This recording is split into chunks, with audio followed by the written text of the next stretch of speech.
السلام علیکم محترم سامعین، بائے باکس میں ایک بار پھر خوش آمدید۔ آج ہم اپنی ویڈیو میں جس عظیم ہستی کا ذکر کرنے والے ہیں وہ ہے اسم گرامی حضرت ادریس علیہ السلام۔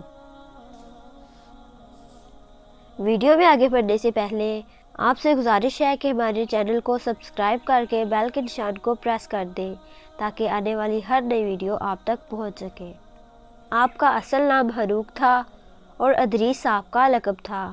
آپ کو یہ لقب اس لیے ملا کیونکہ آپ دنیا میں پہلے ایسے شخص تھے جنہوں نے پڑھنے کا درس دیا۔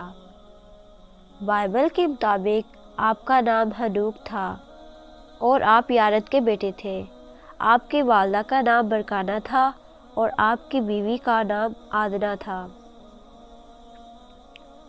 آپ علیہ السلام کا ایک بیٹا بھی تھا جس کا نام متوشالح تھا۔ بائبل کے مطابق آپ علیہ السلام نے 365 سال کی عمر پائی اور بعد میں آسمان پر مائع جسم اٹھا لیے گئے۔ اسلامی تحقیق کے مطابق آپ علیہ السلام عراق کے شہر بابل میں حضرت آدم علیہ السلام کے 500 سال بعد تشریف لائے۔ آپ علیہ السلام حضرت نوح علیہ السلام کے پردادا بھی ہیں۔ ناظرین گرامی، حضرت ادریس علیہ السلام کی شخصیت، زمانے اور وطن کے بارے میں اختلاف ہے۔ آپ علیہ السلام پر 30 صحیفے نازل ہوئے۔ آپ علیہ السلام نے بہت سال تبلیغ کی لیکن صرف چند لوگ ہی آپ پر ایمان لائے، جن کو ساتھ لے کر آپ علیہ السلام نے بعد میں ہجرت کر لی۔ پیشے کے اعتبار سے آپ علیہ السلام ایک ریاضی دان اور ماہر فلکیات تھے۔ آپ کا نسب مبارک کچھ یوں ہے: ہنوک بن یارد بن کہلل، اہل بن کنان بن انوس بن شیش بن آدم علیہ السلام۔ آپ علیہ السلام کا قرآن پاک میں سورۃ الانبیاء اور سورۃ المریم میں بھی ذکر آیا ہے۔ ترجمہ: اور کتاب میں ادریس کا ذکر کر کے بے شک وہ سچا نبی تھا اور ہم نے اسے بلند مرتبے پر پہنچایا۔ محترم سامعین، اب ہم حضرت ادریس علیہ السلام کے حلیے مبارک کے بارے میں بات کرتے ہیں۔ حضرت ادریس علیہ السلام پورے قد و قامت کے مالک تھے۔ آپ علیہ السلام خوبصورت اور دبلے پتلے تھے۔ سنجیدگی اور خاموشی آپ کے کردار کو اجاگر کرتی تھی۔ آپ علیہ السلام اکثر شہادت کی انگلی سے اشارہ کرتے ہوئے بات کرتے تھے اور غصے میں بہت غضبناک تھے۔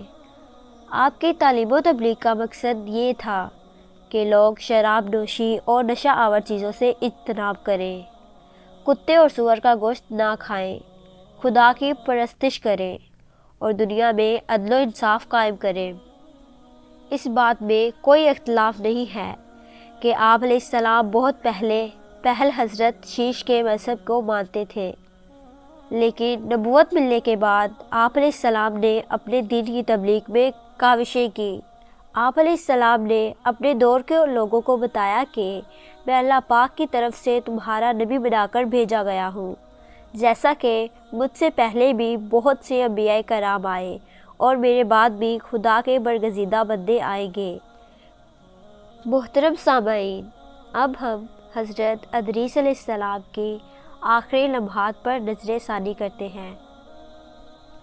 آپ علیہ السلام کی وفات سے کچھ دیر پہلے اللہ پاک نے آپ علیہ السلام سے فرمایا: آپ اب سے جتنی دیر زندہ رہیں گے، جتنے انسان بھی نیکی کریں گے، اس کا آدھا حصہ آپ کو دیا جائے گا۔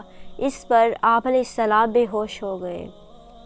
اتنے میں ایک فرشتے نے آ کر آپ کو یہ بتایا کہ حضرت اسرائیل علیہ السلام آپ کی روح قبض کرنے آ رہے ہیں، جس پر آپ علیہ السلام حیران ہو گئے اور اسی فرشتے کے پروں پر بیٹھ کر اللہ پاک سے ملنے چل دیے۔ راستے میں چوتھے آسمان پر حضرت اسرائیل علیہ السلام سے ملاقات ہوئی اور آپ علیہ السلام کی روح قبض کرنے کے لیے فرشتے نے اجازت طلب کی، لیکن حضرت ادریس علیہ السلام نے منع فرما دیا اور اللہ پاک سے فریاد کی کہ اسرائیل کی بجائے آپ خود میری روح قبض کریں۔ اس کے بعد اللہ عز و جل نے خود آپ کی روح قبض کی۔ آپ علیہ السلام کی انگوٹھی پر یہ عبارت کندہ تھی۔ ترجمہ: اللہ پر ایمان کے ساتھ ساتھ صبر فتح مندی کا باعث ہے، اور کمر پر باندھنے والے پٹکے پر تحریر تھا۔ حقیقی عیدیں اللہ کے فرائض کی حفاظت میں پوشیدہ ہیں اور دین کا کمال شریعت سے وابستہ ہے۔